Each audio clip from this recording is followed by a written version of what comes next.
Uttama Shloka Charitam Sakara Bhagavan Rishi Nishtraya Sayalokasya Dhanyam Swasthayanam Maha.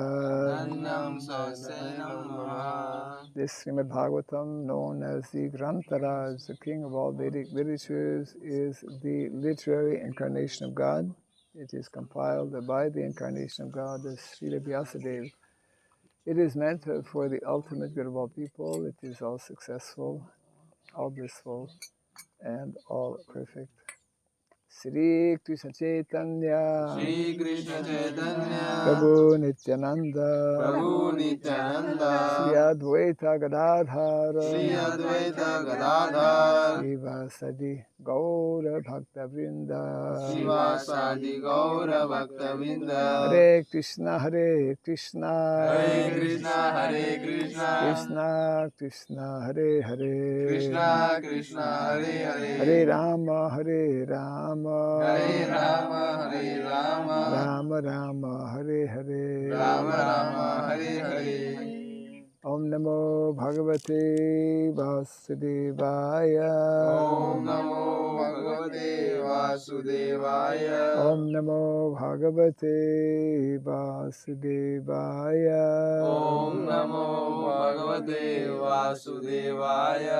Om Namo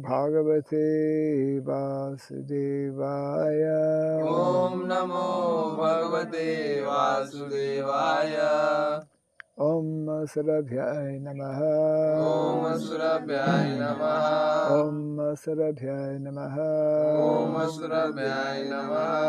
Om Sarabhyai Namaha Mukam Karoti Vachalam Tvangum Langayate Girim Yatkripa Tamaham Bande Sri Gurum Janataranam Yatkripa Tamaham Bande Sri Gurum Janataranam.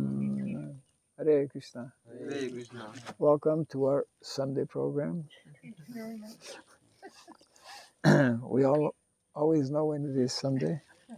Yeah. And it just so happens, I was telling our devotees that we have another person from Canada arriving in Mayapur today. Yes, tomorrow. Today. Well, maybe you have another person, I don't know. Oh, yes, Devada is coming. Oh, he's coming tomorrow, huh? Yes. Wow, we have 2 Canadians coming to Mayapur. Who is coming?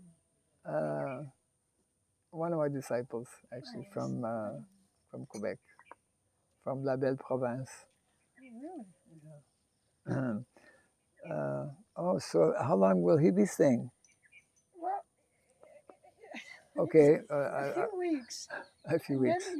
Radha Swami wants him to go to GEV and train the oxen. Yeah, correct. So I don't know what arrangement they're going to make.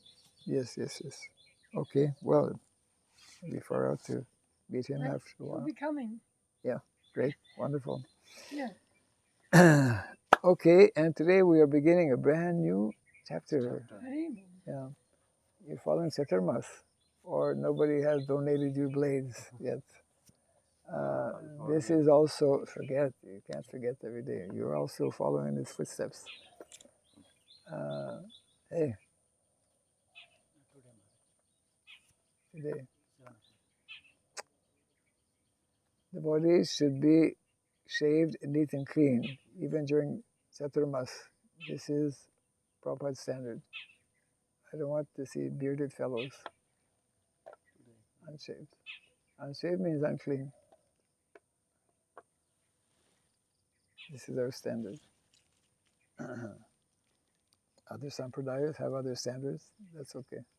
We have. Sorry, I'm not here. Yeah. I'm saying other sampradayas have other standards. Right.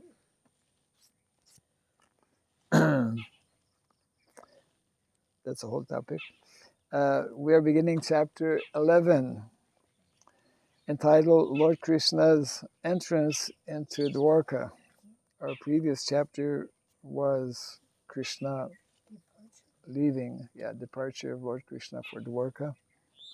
And so, yes, We will begin with text number 1. Yes.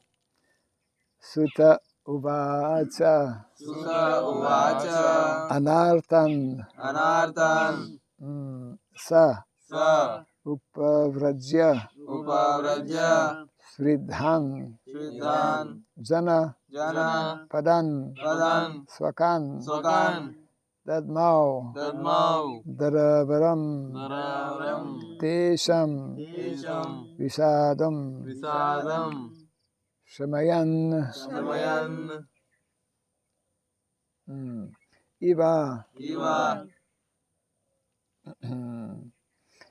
Sutta Uvacha. Sutta Uvacha. Anartan sa upavrajya. Anartan sa upavrajya.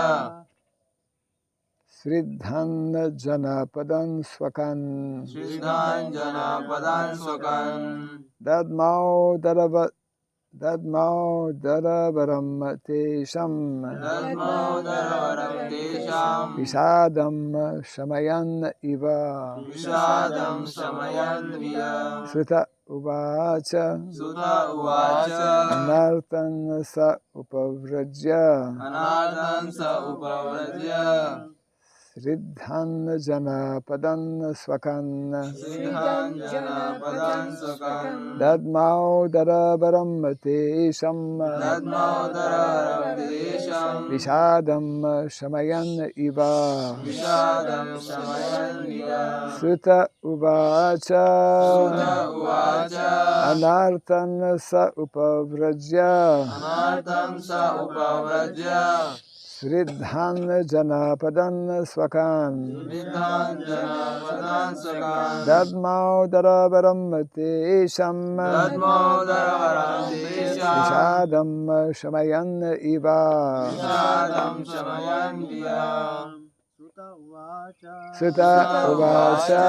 Anartan sa upavrajya. Anartan sa upavrajya. Sridhan janapadan swakan. Dadmodharavaram tesham. Dadmau daravaram tesham. Vishadam samayan iva. Visadam shamayan iva. Sutta Uvacha. Sutta Uvacha. Anartan sa upavrajya. Anartan sa upavrajya. Dhanjana padan sakan. Sridhan janapadan swakan. Dadmodharavaram tesham. Dadmau daravaram tesham. Vishadam samayan iva. Visadam shamayan iva. Sutta Uvacha. Sutta Uvacha. Anartan sa upavrajya. Anartan sa upavrajya. Sridham janapadan swakan. Sridhan janapadan swakan. Dadmau daravaram tesham. Dadmau daravaram tesham. Visadam shamayan viya. Visadam shamayan iva. Sutta Uvacha. Sutta Uvacha. Anartan sa upavrajya. Anartan sa upavrajya. Sridham janapadan swakan. Sridhan janapadan swakan. Dadmo daravaram tesa. Dadmo daravaram tesham. Visada sanayam iva. Visadam shamayan iva. Sutta Sutta Uvacha. Anartan sa upavrajya. Anartan sa upavrajya. Sridham janapadan swakan. Sridhan janapadan swakan. Dadmau daravaram tesham. Dadmau daravaram tesham. Sadam samayan iva. Sadam samayan iva. Sutta Uvacha. Sutta Uvacha. Anartan sa upavrajya. Anartan sa upavrajya. Sridham janapadan swakan. Sridhan janapadan swakan. Dadmau daravaram tesham. Dadmau daravaram tesham. Vishadam samayan niva. Visadam shamayan iva. Sutta Uvacha. Sutta Uvacha. Sutta Goswami said, Sutta Goswami said. Anartan, Anartan. the country known as Anartan, The country known as Anartan. which means Dwarka.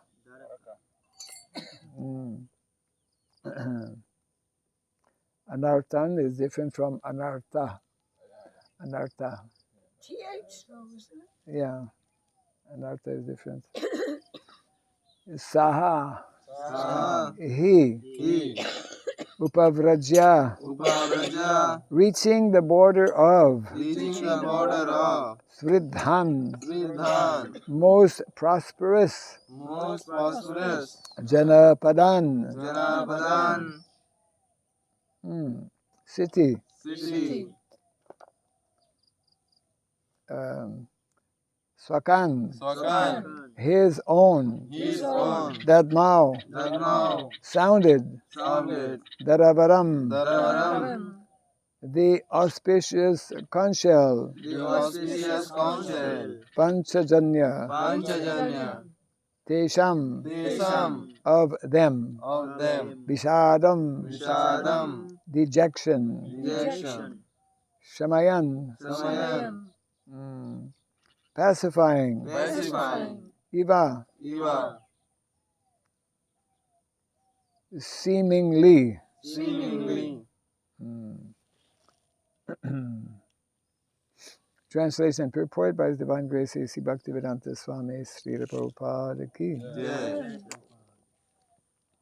Sutta Goswami said, upon reaching the border of his most prosperous metropolis, known as the country of the Anarthas, Dwarka, the Lord sounded his auspicious conch shell, heralding his arrival and apparently pacifying the dejection of the inhabitants. Kindly repeat after me. Sutta Goswami said, Sutta Goswami said, upon reaching the border upon reaching the border of his most prosperous metropolis, of his most prosperous metropolis, known as the country known as the country of the Anarthas, of the Anarthas, Dwarka, Dwarka, the Lord sounded the Lord sounded his auspicious conch shell, his auspicious counsel, heralding his arrival heralding his arrival,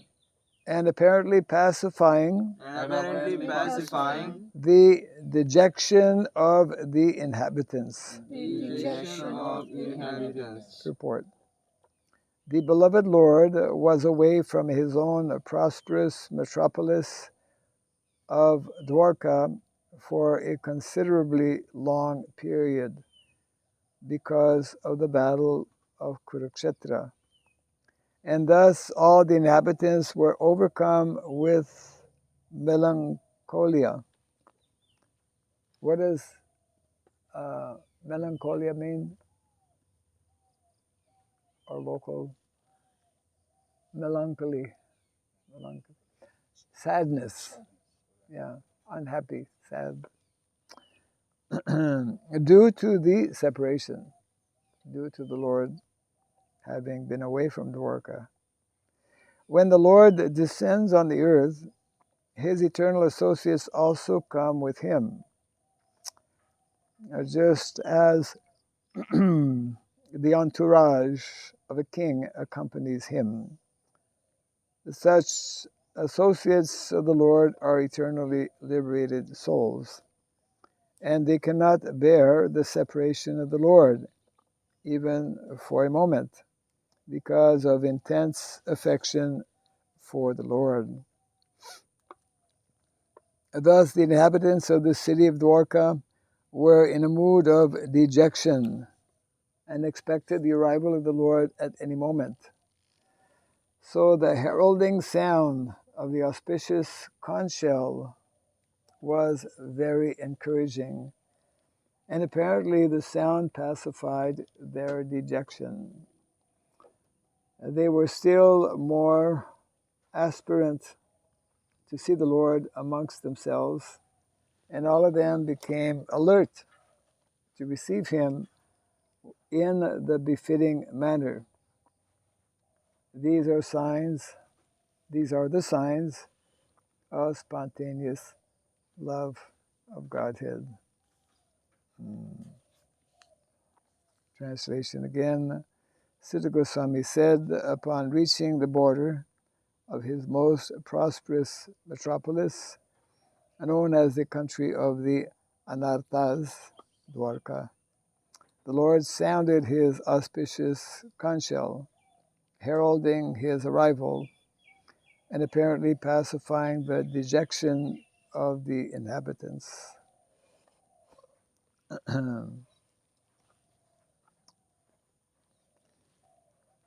So, although the Battle of Kurukshetra was fought for a relatively short period of time, actually, compared to modern day wars, it was very short, only 18 days.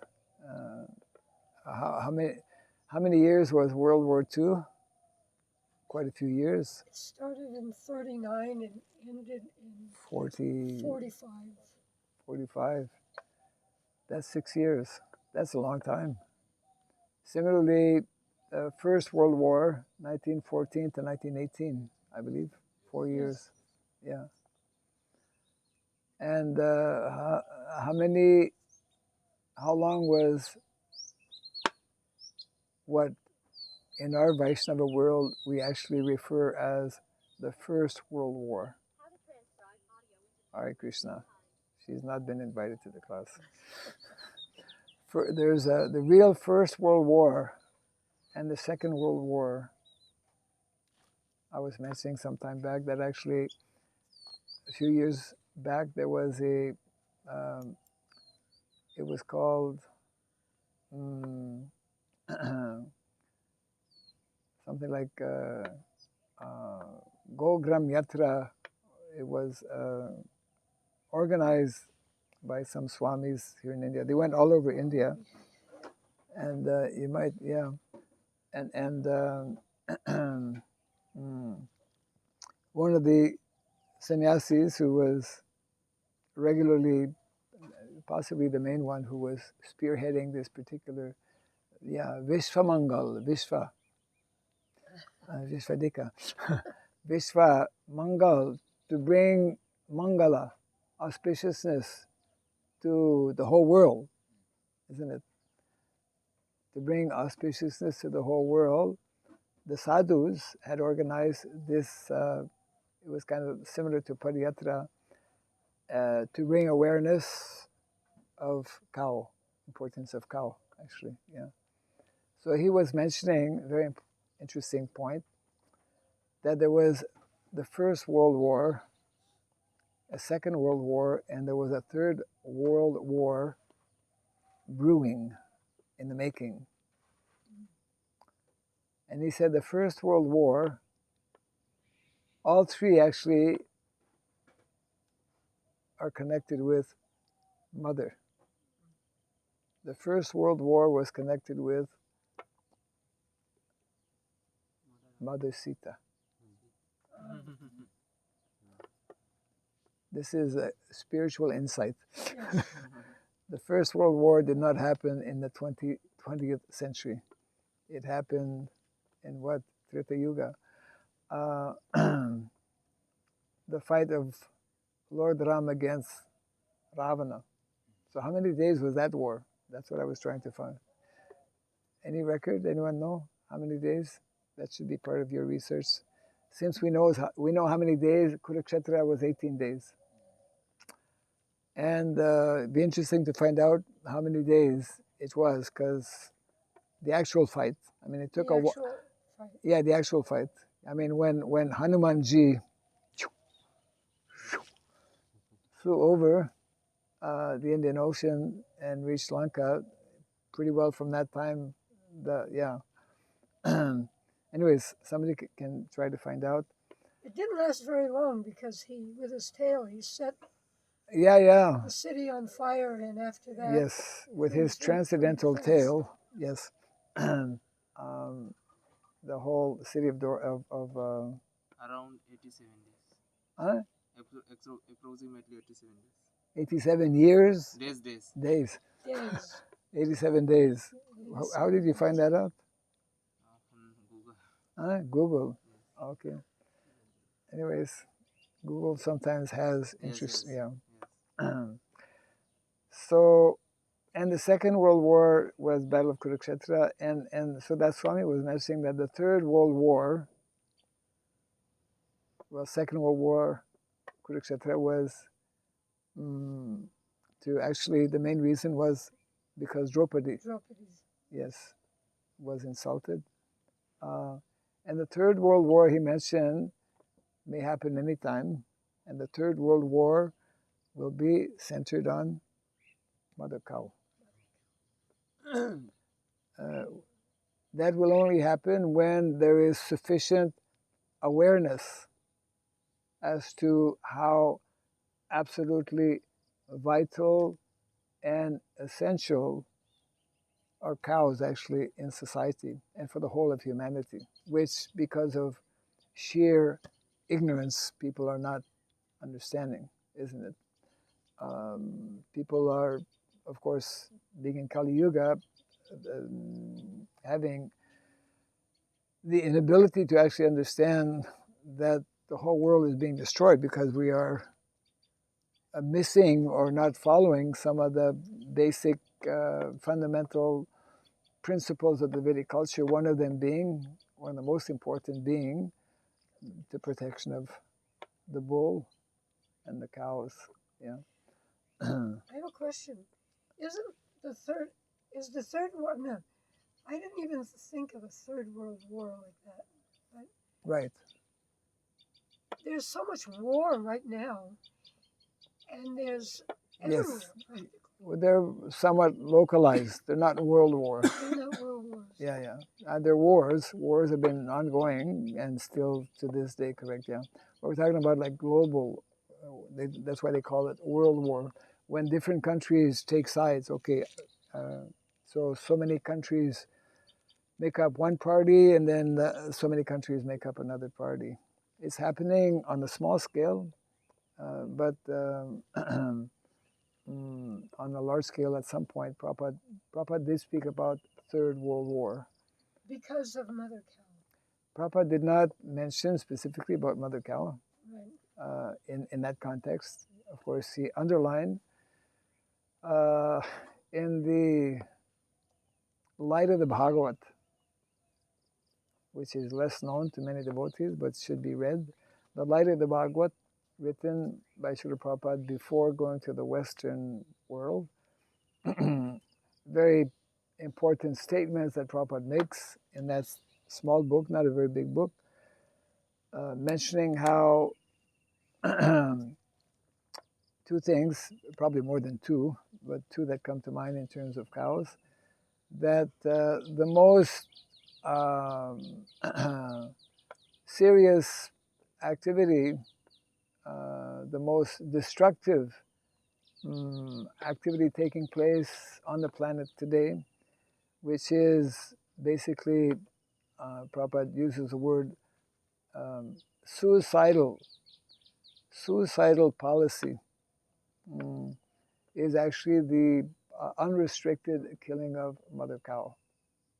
And the other important statements in that same book that Prabhupada makes is, those who are serious in wanting to rectify the anomalies of the world today, all of the irregularities and atrocities that are taking place, those who are actually serious in wanting to resolve all of these problems must first give their attention to protecting Mother Cow. Even ourselves as devotees, we fail, unfortunately, we fail to understand how absolutely essential that is. Largely because we are ourselves, unfortunately, disconnected with cows. The vast majority of the population in the world and the vast majority of our own devotees, are actually disconnected with Mother Cow, and therefore we don't understand this point, this principle. When we read about the pastimes of the cowherd boys with Krishna, that one particular pastime where the forest fire, right, takes place because the boys were maybe taking their lunch and somehow the cows kind of wandered away, And then, oops, hey, where are the cows? And they started looking for the cows. And as they were looking for the cows, that's in the Krishna book, or the 10th canto, then, poof, this forest fire starts. Forest fires start by themselves, actually, largely. And then all the boys are in great anxiety because now they can't, they're hearing the cows because the cows are in danger. They're hearing the moo moo of the cows, and they're in total anxiety because they can't go to where the cows are. And then Krishna Yeah. sucked up the fire. yeah, but before that, it explained, Prabhupada explained in one of the purports, before Krishna saves the situation, that building up actually to that, the Prabhupada explains that actually the cowherd boys, because every day they were going out with the calves, they were totally, fully dependent on the cows. The whole of Vrindavan, it is inconceivable, unthinkable to have Vrindavan without cows. It means that actually it is inconceivable for any village to exist without cows. And because more and more people are not living in villages where they should be living, we have become somewhat accustomed artificially, actually basically due to the covering of Maya, to think that we can live without cows. We are totally blind to that reality, unfortunately. And we're totally unaware of the kind of ongoing, daily, every single day, it's increasingly becoming more and more destructive.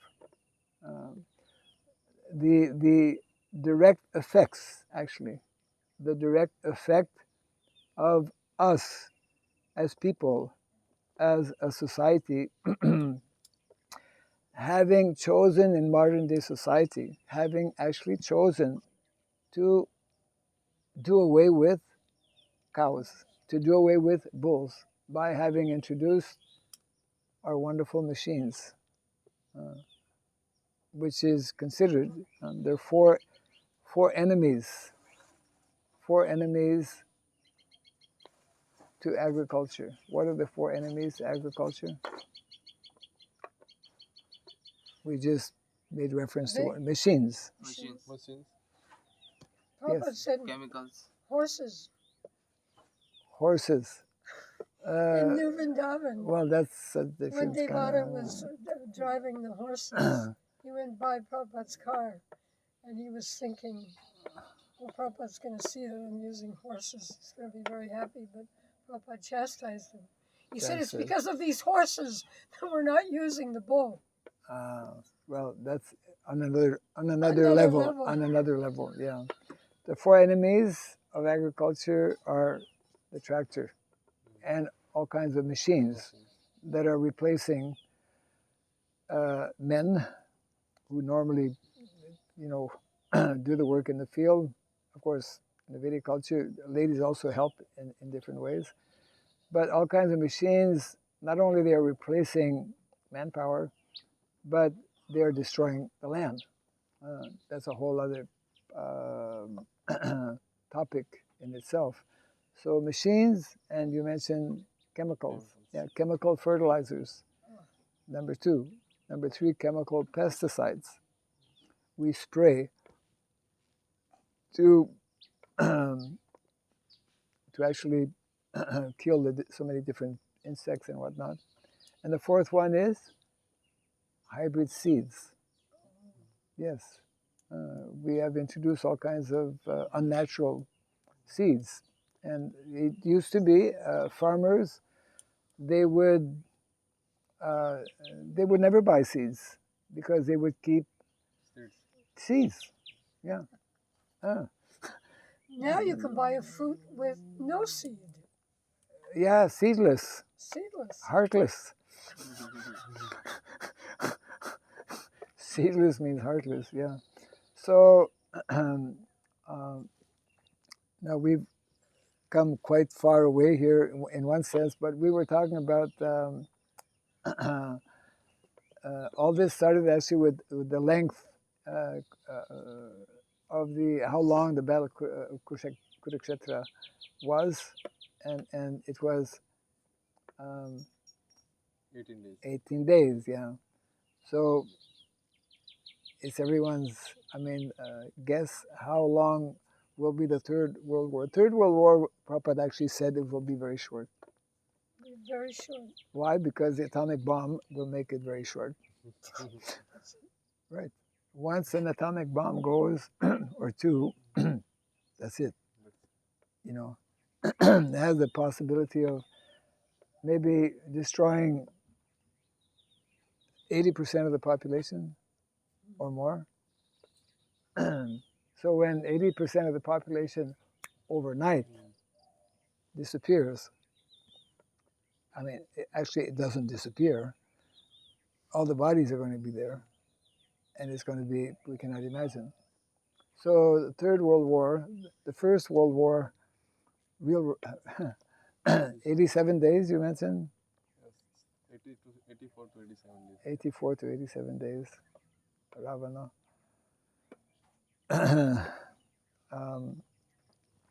So Krishna was gone, although the Battle of Kurukshetra was relatively short, but Krishna had gone before that.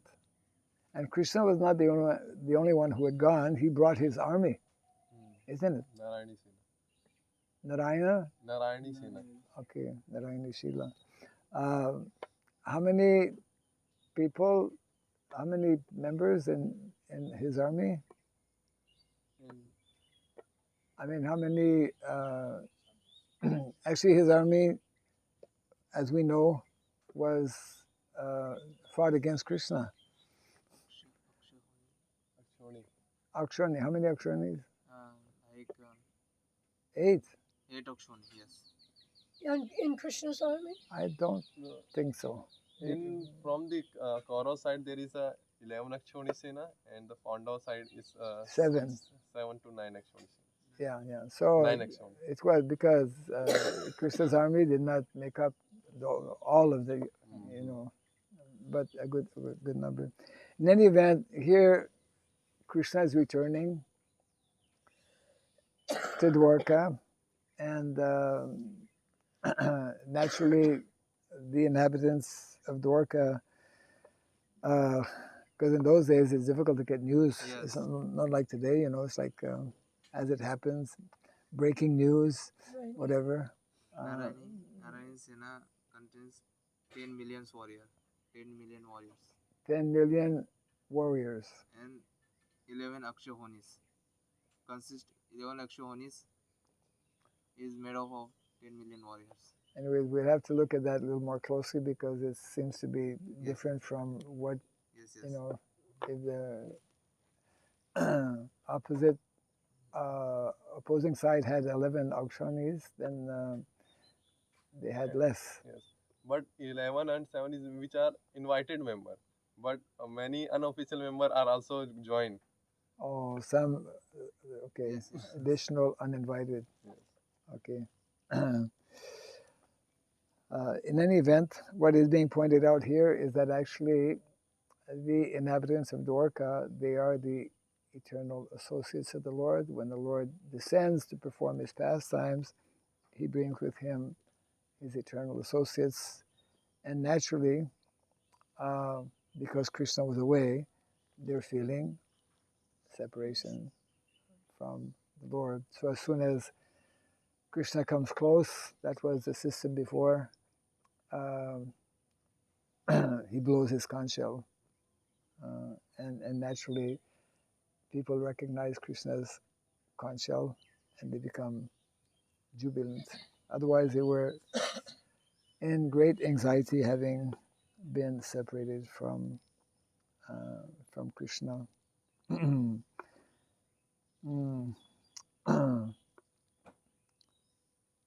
So the land of Krishna is known as Anarthas. There must be some meaning to actually well, it means Dwarka, of course, but in terms of Sanskrit, very often there are meanings. Just like, interesting, the word city is Jana Padan. Jana means people, and Padan, Feet. Oh, it's Padan with an yeah. N at the end.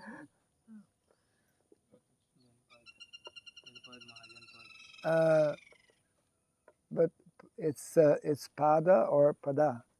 See, that's for feet. For feet, Forfeit padam.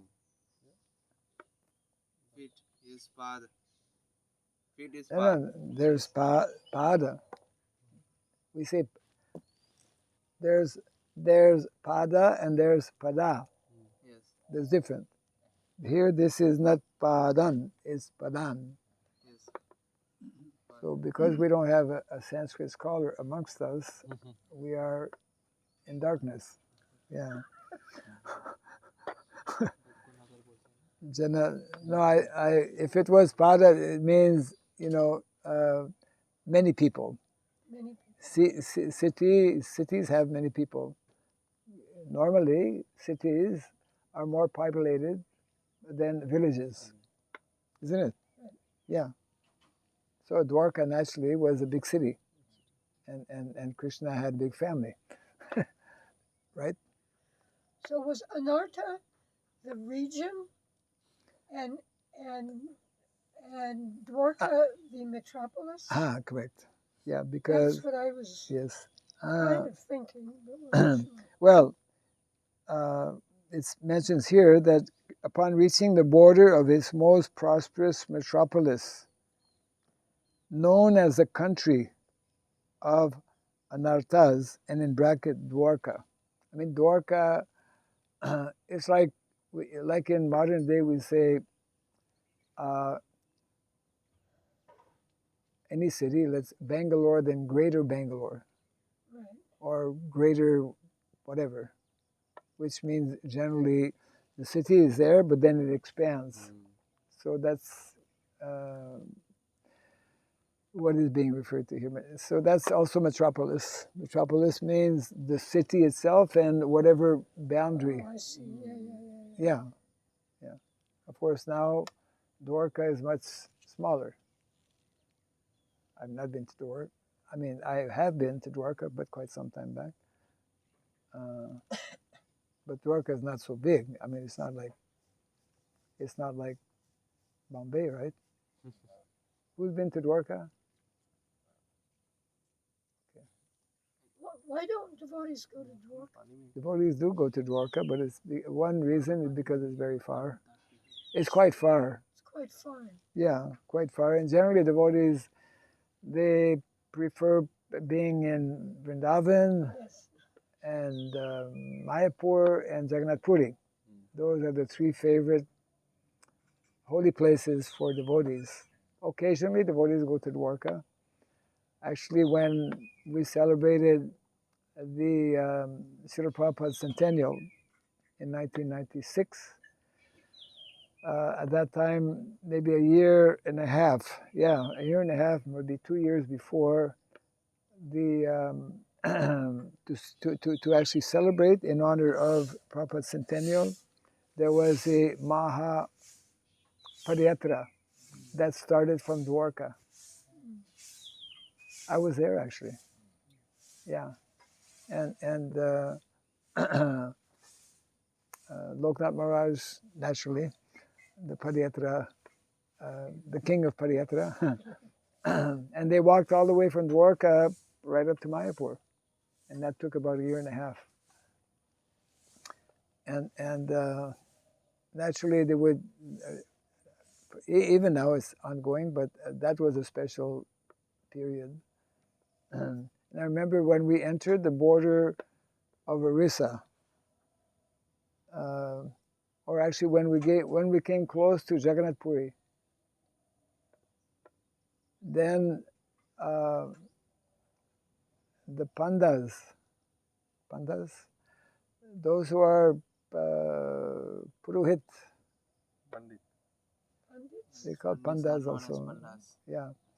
In Jagannath Puri, they had heard that there's a whole Padayatra coming and it's going to like take over our temple. Oh my gosh, really? Yeah, and I was there actually, and there was a big tension.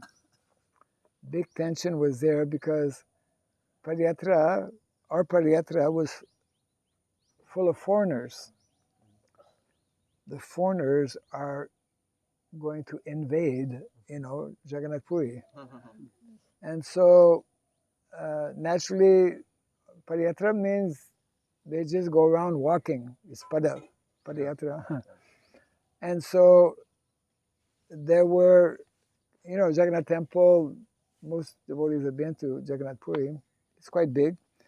But it was guarded.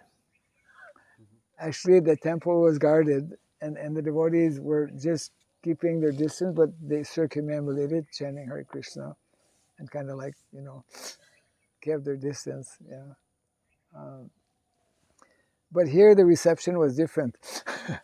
The reception in Dwarka, because everyone was welcoming, and that will be described actually in the verses to come, how the residents of Dwarka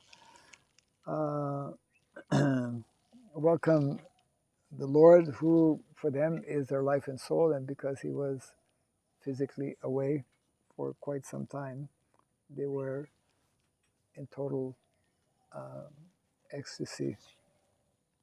And so we were discussing how just a few days ago, that was actually the whole topic of the departure, and how in the final stage, the the Pandavas, those who were closer to Krishna, they fought when Krishna actually left Hastinapur. They followed him for a long time. So, in other words, in the Vedic culture, there's a whole culture about when people leave, and there's a whole culture about when people arrive, right? We feel sad when people leave, and we follow them, I suppose depending on our level of closeness or affection to those who are leaving. But in the Vedic cultures, it's quite common. You follow them if they're leaving a village right to the edge of the village practically. Yeah, When Prabhupada would come, the devotees would run after the car. Yeah, that was actually experienced. Prabhupada's both departures and arrival were, because devotees, yeah. You were there for any arrivals of Prabhupada in the airports? I was in New Vrindavan. Right. For an arrival, for departure and arrival, when it was happening. You can see, because most devotees today, of course, we're not physically there, but we can kind of experience or feel. You can actually see the emotions in the devotees who were like, especially on arrivals at the airports.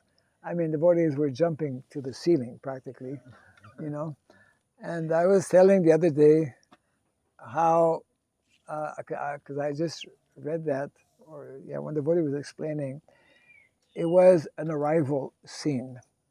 I forget, maybe in Los Angeles, a big airport. And I mean, devotees, in those days, there were like much less, not at all like India. You could practically follow, people going to, after the plane practically. Anyway, this was a big arrival. Prabhupada had not been to this particular, maybe he was coming back from India or something. So many devotees were there. And one devotee, he was, because, when devotees, even one devotee, what to speak of like 50 or 100 devotees go to the to the airport. So it's like a big scene, people who don't know about devotees, many of them, it's the first time they come to, who are these people, what are they doing? So people have all kinds of different reactions. So in this one particular time, one devotee was telling, he was looking at two Marines, because you have a lot of people from the Marine or the Army. Usually they're dressed up in their Army uniform and whatnot, shaved up. They have short hair, Not exactly shaved up like we see devotees, but they have short hair.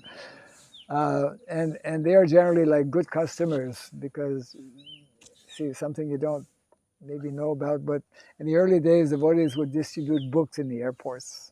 And I mean, they were very active in the airports until they passed different laws prohibiting devotees from distributing in the airports.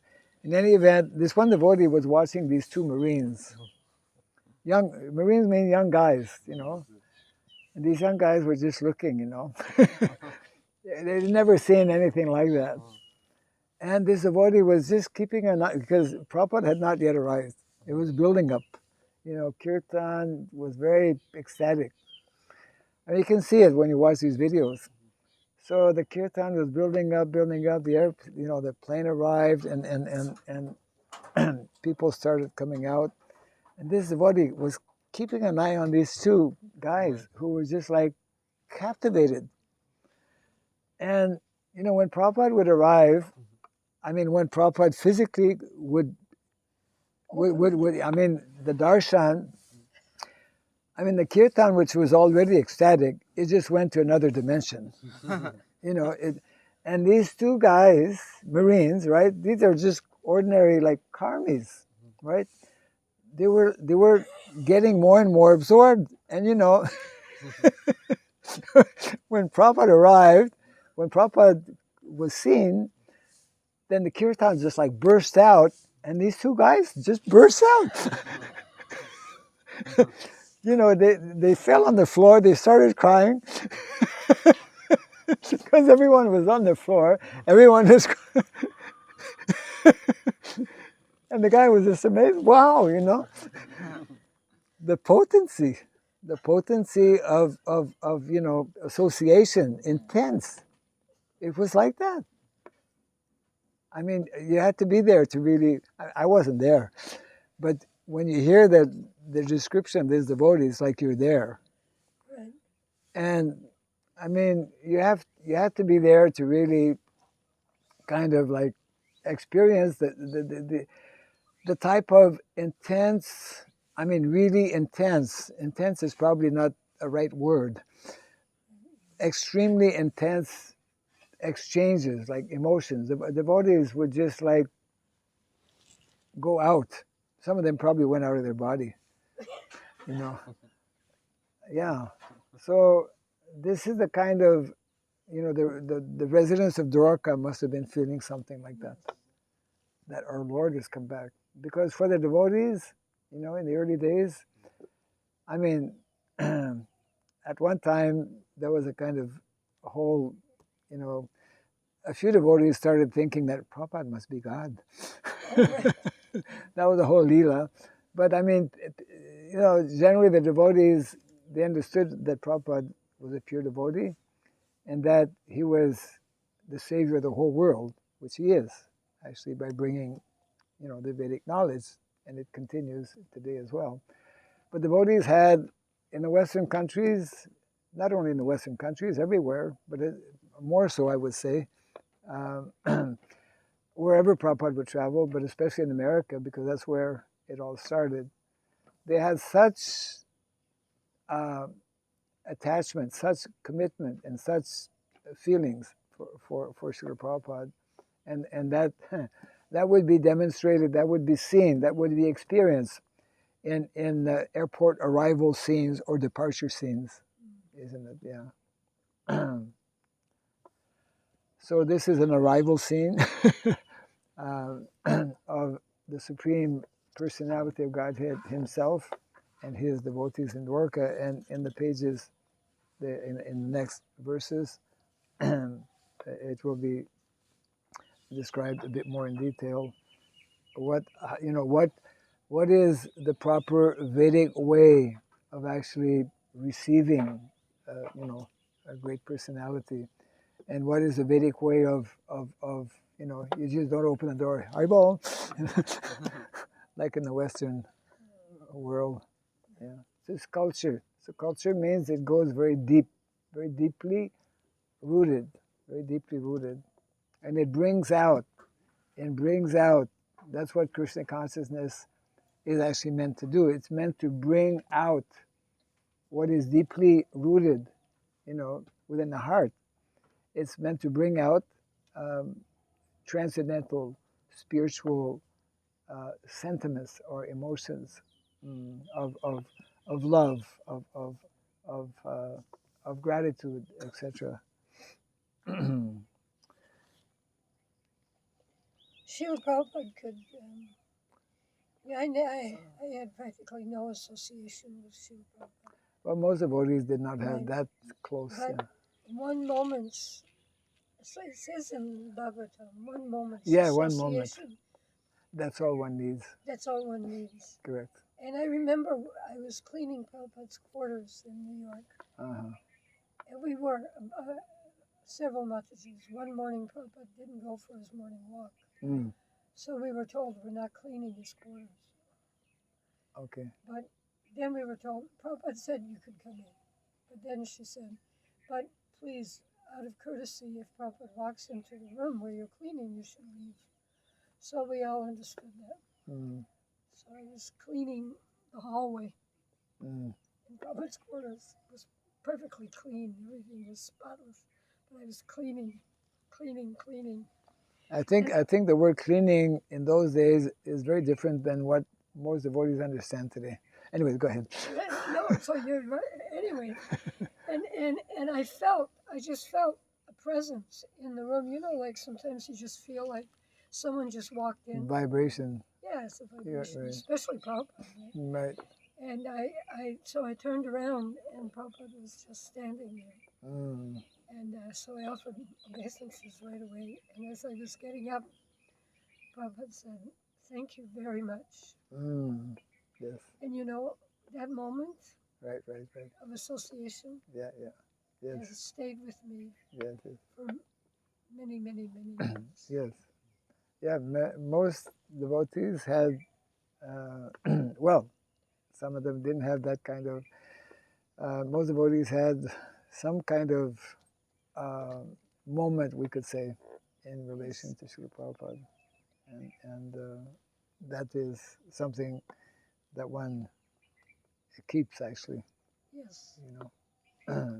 within the heart.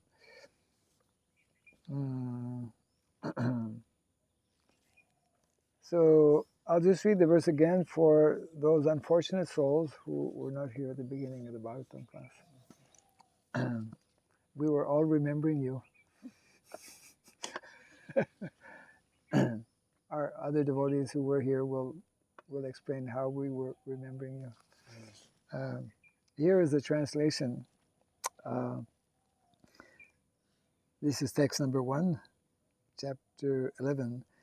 Sutta Goswami said, upon reaching the border of his most prosperous metropolis, known as the country of the Anarthas, without an H, which means Dwarka, the Lord sounded his auspicious conch shell. What's the name of the Lord's conch shell? Panchajanya. Yes. What does Panchajanya mean? Pancha. 5. Five people? Doesn't it mean that it had 5 Yes. Panchajanya. lines? Huh? It meant that it had 5. 5 lines. Yes, it was, like a conch shell is twirled. 5 lines. That's her speculation. That's Anyone else? Panchajanya. Another research. Means something 5, no? So what is that 5? There were 5 Pandavas. There were 5 Pandavas. And there are many other 5s, I'm sure. Yes. So just to finish the sentence here. The Lord sounded his auspicious conch shell heralding the arrival and apparently pacifying the dejection of the inhabitants. Yes.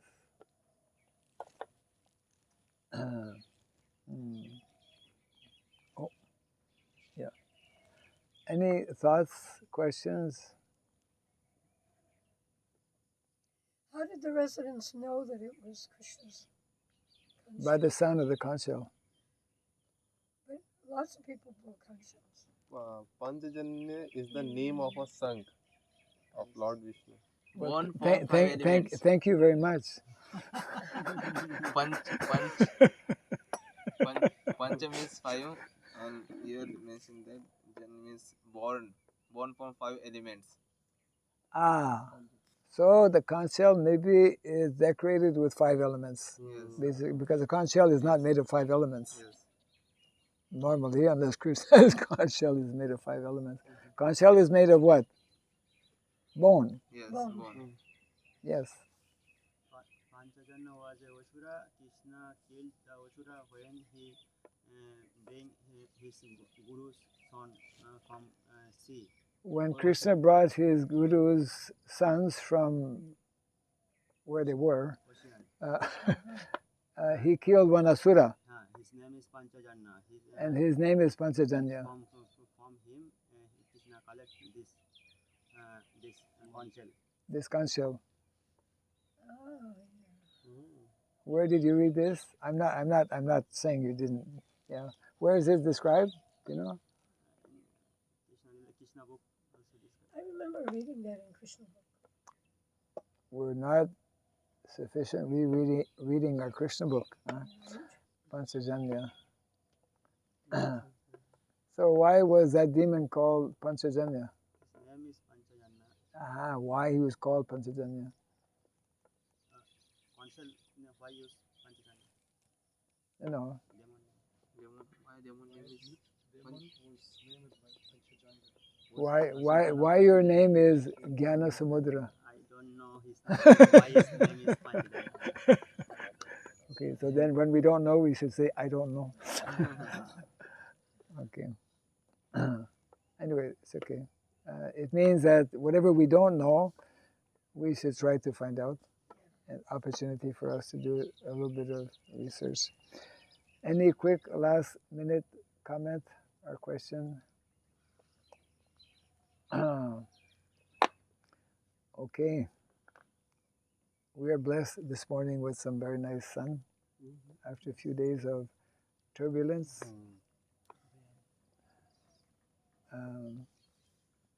So that means that we probably should expect, hopefully, some activity here with ongoing work. These are Goshala, by the way. Mm-hmm. Yeah, bamboo workers should be coming. Bamboo what will be coming? Workers, yeah, Oh, to put the roof. Start The roof putting, will be yeah, bamboo. yeah. These are Yagyashala. I see. That I should see. start soon also. Okay, we will close here for now. Jai Grantaraj Srimad Bhagavatam ki. Jai Srila Prabhupada ki. Jai. Gaura Premanande. Hari Bol. This is a very special garland.